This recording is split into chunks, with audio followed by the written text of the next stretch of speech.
What is up, ladies and gentlemen? It is Lexicon Tom, and you guys are in for a treat because today we're going to do something pretty darn fun. All right, so I have talked a little bit about rhythm and linking, and most of you who have taken classes with me have seen it. Now, if you are a new watcher, you are going to see something very, very key in English, and that is keeping in the rhythm.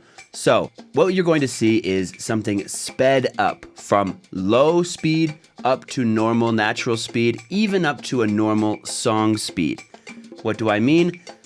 That means we're going to see what happens to the function words, the reductions, as we keep going. What you're going to see is you're going to see why reductions are so important, how we keep in rhythm, how subconsciously native speakers are doing this, because native speaking is a different beast.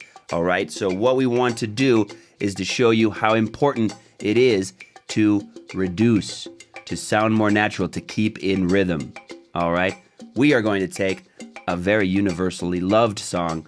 That is the Spongebob SquarePants theme song. Everybody knows it. Everybody has a version in their language. And we're going to see the English one, of course. So I'm going to go slowly, drop it down to 80 beats per second, which is below natural English speed. Then we're going to take it up to about 90 beats per second, which is normal English speaking speed. We're going to see 100, and then we're going to see 120 beats per second, which is the original speed of the song. So we're going to see all four speeds, and we're going to compare, because what we want to do is we want to see how speeding it up forces us to sound in a more natural way. So let's get down to business, huh? So I'm going to put on my trusty headphones. And guess what? We're going to give it a go, boys and girls. Who lives in an island under the sea? Absorbent and yellow and porous is he. If nautical nonsense is something you wish, then drop on the deck and flop like a fish. All right, guys. I don't know if you noticed that, but I was able to really say and those were the main function words in this one, which was and, okay? So that's not natural speech. That was a lot slower. That was 80 beats per second. So what is happening is we are able to speak and drop like a fish. Really pronounce everything naturally. But guess what? That's not natural rhythm. That's not natural speed. So if you talk like that, you're always going to sound a little bit off, a little bit, maybe robotic or whatever. You're not going to sound as naturally as possible. And I promise you, native speakers respond to rhythm more than they know. We don't really understand how we're speaking to rhythm, but because of song, because of poetry, because of subconscious rhythms in our life, we are following these. So if you don't follow them, you're missing out, I'm telling you. So now let's speed it up to 90 beats per second. Are you ready?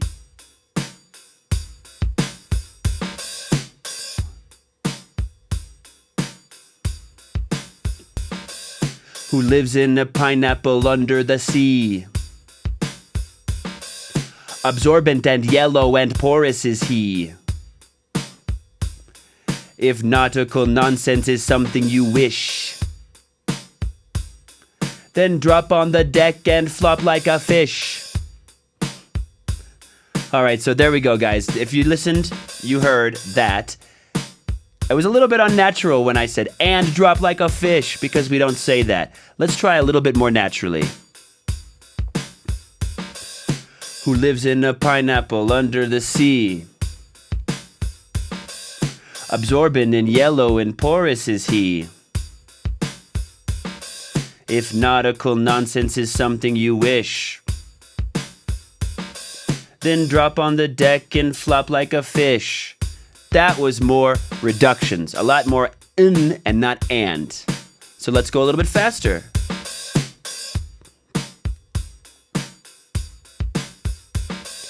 Who lives in a pineapple under the sea? Absorbent and yellow and porous is he. If nautical nonsense be something you wish, then drop on the deck and flop like a fish. So even more natural. That's the point here, guys. We are speeding it up, and because we're speeding it up, there's no time for and, in, on, from, the.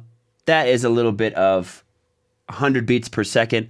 Now what we want to do is we want to speed it up a little bit more. So that's what we're going to get a chance to do in just a second. So while we're doing that, let me just tell you a little bit more about rhythm. So what we're trying to do is we're trying to keep the same number of syllables, more or less, the same number of content words. So what you're going to see in music, it's a great place to look how words must be reduced.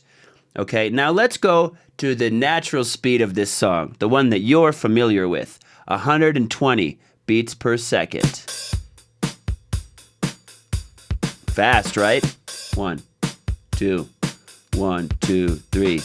Who lives in a pineapple under the sea? SpongeBob SquarePants. Absorbent and yellow and porous is he. SpongeBob SquarePants. If nautical nonsense is something you wish, then drop on the deck and flop like a fish. SpongeBob. You get the idea. I'm not going to sing the whole song. So guys, you get the idea. I'm not going to sing the whole song. So this is 120 beats per second. Now, most things in life are not this fast. You're not going to hear people speaking like this, but you do need to get the rhythm. It's just like training tennis, training yoga. You have to get the subtle nuances of this language to really understand native speaking. Now, you don't have to talk always like this. You don't have to use a perfect English accent, but you'll never truly have mastered this language if you are not speaking in proper rhythm. We're going to talk more about this in the future. This was just a sneak peek. I'm hopefully going to analyze more songs, and we're going to see more rhythm, more reductions, and we're going to start thinking more about this language and its rhythm. So that was SpongeBob SquarePants rhythm. So guys, keep practicing. Try it yourself. Type in metronome. Find 90 beats per second. If that's too boring for you, choose a loop. Choose an Apple GarageBand loop like I just did. Find a decent rhythm and start practicing your sentences. Keep practicing rhythm. Keep watching. Keep listening. And let's get this down, all right? Let's get this down. Let's become efficient rhythm speakers, all right? That was it for me today. Keep practicing. I'll see you next time. Whoop, whoop.